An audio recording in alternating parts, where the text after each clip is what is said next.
सबको जय यीशु। लूकास के सुसमाचार अध्याय 22 का वचन संख्या 46 में हम लोग देखते हैं, प्रभु यीशु अपने परीक्षा के समय में अपने शिष्यों के पास आकर कहते हैं, तुम लोग क्यों सो रहे हो? उठो और प्रार्थना करो जिससे तुम परीक्षा में ना पड़ो।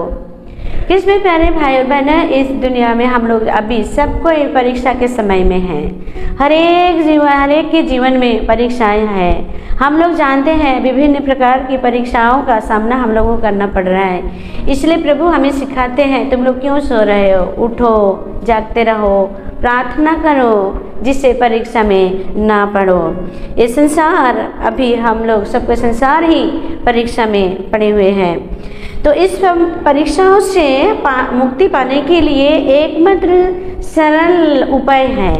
लूकास का सुसमाचार अध्याय 3 का वचन संख्या 21 और 22 में हम लोग देखते हैं, ईसा ने बपतिस्मा ग्रहण किया और उसके अंदर प्रार्थना कर ही रहे थे कि स्वर्ग खुल गया और पवित्र आत्मा कपट के रूप जैसे शारीरिक रूप में उन पर उतर आया और स्वर्ग से यह वाणी सुनाई दी, तू मेरा प्रिय पुत्र है, मैं तुझ पर अत्यंत प्रसन्न हूँ।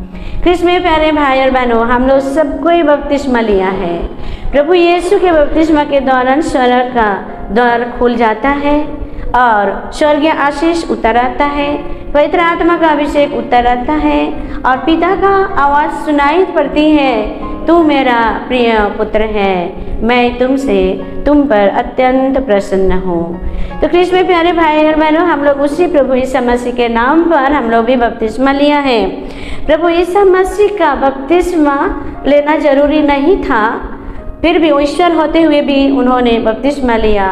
वो एक नम्रता का चिन्ह है। प्रभु यीशु मसीह यूहन्ना बपतिस्मा के सामने आकर झुकता है और बपतिस्मा ग्रहण करता है।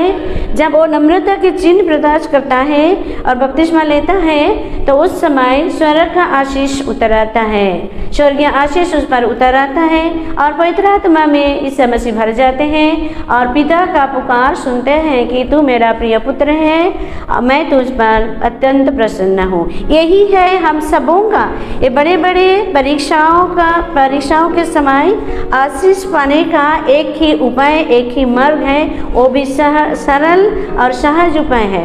हम लोग भी प्रभु यीशु के मृत्यु का बपतिस्मा हम लोग भी ग्रहण किया है।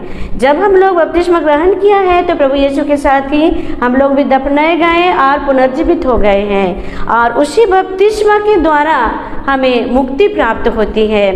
कृष्ण में प्यारे भाई और बहनों, यदि हम लोग बपतिस्मा ग्रहण किया है और उसी बपतिस्मा पर विश्वास करते हैं तो हमें जीवन में जितनी ही बड़ी समस्या क्यों ना आए, उसी विश्वास के द्वारा हमें मुक्ति मिलेगी। तो कृष्ण में प्यारे भाई और बहने, ये बड़े बड़े समस्या में हम लोगों को मुक्ति पाने का एक ही उपाय है और मार्ग है, वो है हमारा बपतिस्मा। और जो बपतिस्मा के द्वारा हम लोगों को मुक्ति मिलती है। रोमियो के नाम पत्र अध्याय 6 का वचन संख्या 4 में कहते हैं, हमारा पवित्र आत्मा का बपतिस्मा ग्रहण किया है। हम लोग पवित्र आत्मा का ग्रहण किया है, पवित्र आत्मा का बपतिस्मा ग्रहण किया है। उन्हीं के साथ हम लोग दफनाए गए हैं, उन्हीं के साथ जी उठे हैं। उसी तरह नया जीवन हम लोग जी सके, जिस तरह प्रभु यीशु ने प्रभु यीशु का जीवन है, उसी तरह हम लोग भी नया जीवन जी सकते हैं।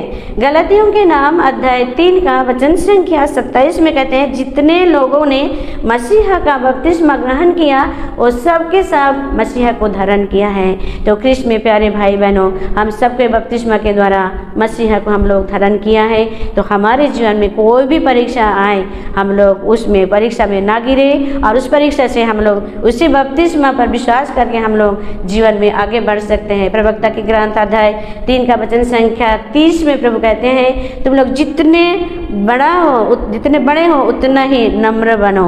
तो ये प्रभु यीशु का बपतिस्मा सिखाता है नम्र बने। जितना हम लोग नम्र बनेंगे उतना ही बपतिस्मा का आशीष हमें मिलेगा और उसी आशीष को बड़े बड़े परीक्षा में आशीष हम लोगों को मिलेगा और मिला है। विश्वास के साथ हम लोग इसमें परीक्षा में हम लोग बड़े बड़े परीक्षाओं से हम लोग पार हो जाएंगे। तो कृष्ण में में प्यारे और भाई बहनों, आइए प्रभु यीशु के बपतिस्मा के साथ हम लोग भी बपतिस्मा लिया है। हमें भी प्रभु यही कहते हैं कि तुम मेरे प्रिय पुत्र हो, मैं तुम पर अत्यंत प्रसन्न हूँ। आइए हम सब को, आप सबों के लिए प्रार्थना करते हैं कि आप लोग बपतिस्मा पर, अपने बपतिस्मा के ऊपर विश्वास कीजिए और नया जीवन जीने के लिए कोशिश करें। सबों को जय यीशु।